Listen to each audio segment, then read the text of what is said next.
masih seputar aplikasinya KineMaster.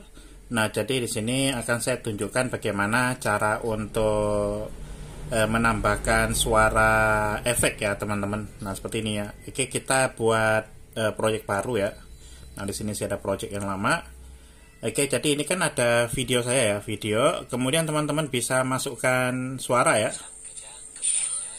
Nah, caranya tuh supaya suaranya bisa berubah ya. Ini kan suara natural ya, suara asli ya.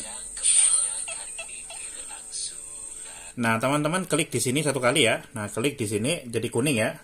Kalau sudah baru kalian klik di sini yang di bagian ini ya, geser ke bawah. Di sini ada ini voice changer ya, voice changer diklik ya. Nah, ini ada two face ya. Nah, kalau alien juga bisa.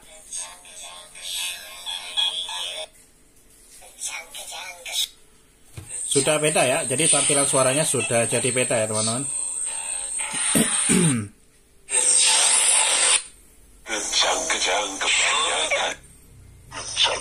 Nah, ini kita bisa pilih ya, efeknya banyak ya.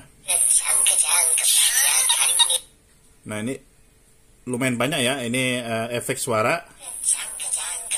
Nah, jadi teman-teman bisa pilih salah satu ya.